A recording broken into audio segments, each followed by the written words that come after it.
whispers in the halls. Catherine Blythe adjusted the lace collar of her modest dress as the carriage rattled down the long, winding road to Blackthorn Hall. The towering mansion emerged from the mist like a specter, its dark stone walls and ivy-covered facade casting an ominous shadow over the surrounding moors. The letter of employment clutched in her gloved hands felt heavier than it should, a silent forewarning of the strange days ahead. The year was 1907, and opportunities for women like Catherine, a well-educated but impoverished governess, were scarce. Blackthorn Hall had offered generous pay to tutor the two young wards of the reclusive Lord Edmund Blackthorn, and despite the unease prickling at her senses, she had accepted without hesitation. The carriage came to a halt, and the dour coachman helped her disembark.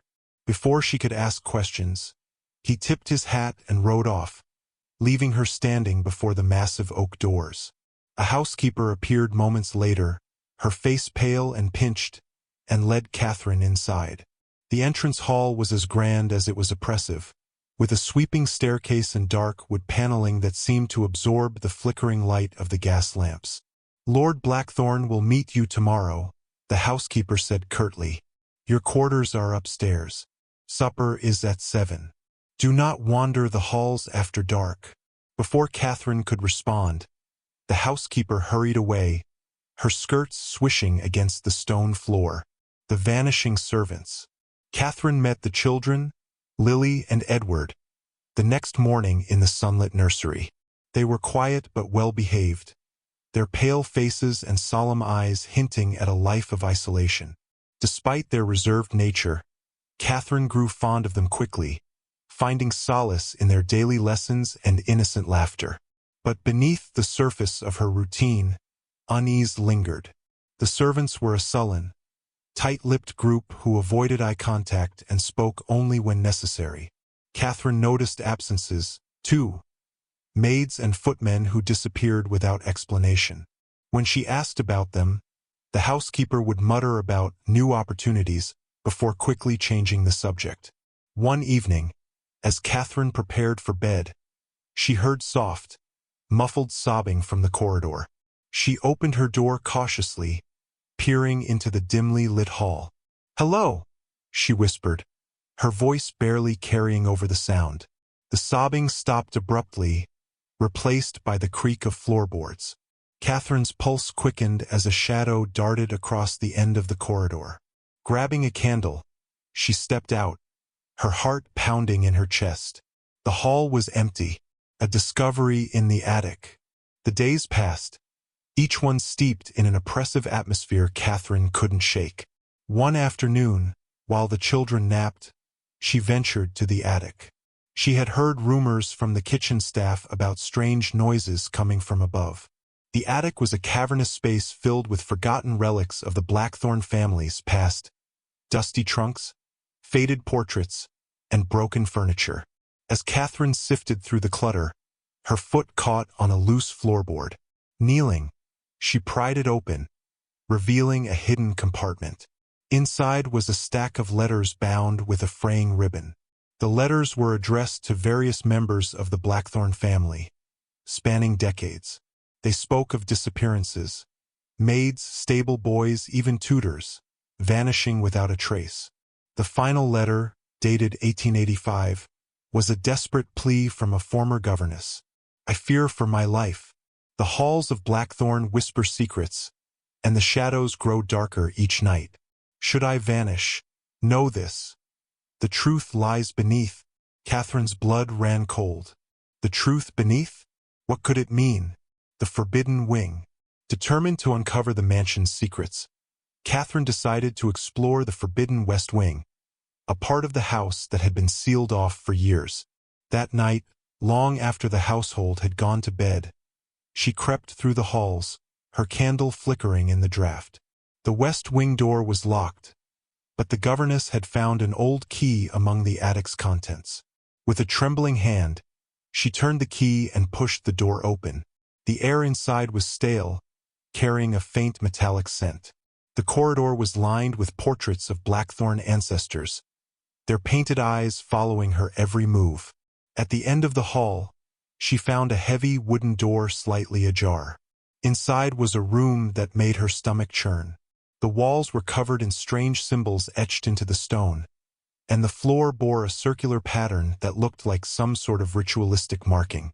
In the center of the room lay a trapdoor, its edges darkened as though scorched. The whispers began then, soft, insidious murmurs that seemed to come from everywhere and nowhere. Catherine's candle flickered violently, plunging her into darkness. The hidden chamber. Summoning her courage, Catherine reopened the trapdoor. Beneath it was a narrow staircase descending into the earth. She hesitated only a moment before climbing down, her candle barely illuminating the path. The staircase ended in a cavernous chamber, the walls glistening with moisture. Chains hung from the ceiling, and the floor was littered with scraps of clothing. The air was thick with the stench of decay. In the center of the chamber was an altar, its surface stained dark. Catherine's breath hitched as she realized what she was looking at. This was no ordinary disappearance. This was sacrifice. The whispers grew louder, forming a chorus of anguished voices. She spun around, her candle casting erratic shadows. A figure emerged from the darkness, Lord Edmund Blackthorne. "You shouldn't have come here, Miss Blythe," he said, his voice calm, almost pitying. "The confrontation. Those people. You killed them," Catherine said, her voice trembling with equal parts terror and fury. "Not I," Lord Blackthorne replied. "The Blackthorne family has been the guardian of this portal for centuries. The sacrifices are necessary to appease what lies beyond." "What lies beyond?" Catherine demanded, her voice rising. Lord Blackthorne gestured to the far wall, where a faint, otherworldly glow emanated from a fissure in the rock. "It is not for you to understand. Without the offerings, it would break through, and this world would fall to ruin." "You're insane," Catherine spat. "I take no pleasure in this," he said, stepping closer. "But the portal must remain sealed. Now that you know the truth, you leave me no choice. A desperate escape." Lord Blackthorne lunged for her, but Catherine dodged, knocking over her candle in the process. The flame caught on the damp rags strewn across the floor, spreading quickly. In the chaos, Catherine grabbed a rusted chain from the wall and swung it at him, striking him across the face. He stumbled, giving her enough time to climb back up the stairs. The fire spread rapidly, consuming the chamber below. Catherine ran through the west wing, the heat and smoke chasing her. She burst into the main hall, shouting for the servants to flee. As the mansion burned, Catherine escaped into the cold night, the voices of the dead still echoing in her ears. The aftermath. Blackthorne Hall was reduced to ash by morning, and with it, the secrets it held. Lord Blackthorne's body was never recovered, nor was the portal he claimed to guard. Catherine returned to London, carrying the weight of what she had witnessed. She wrote a detailed account of her time at Blackthorne Hall, but no one believed her story. It became a Gothic tale shared in hushed whispers, dismissed as the ramblings of a hysterical governess. But Catherine knew the truth. She had faced the darkness and lived to tell the tale. Though her nights were haunted by the whispers of the lost, she found solace in knowing she had broken the cycle.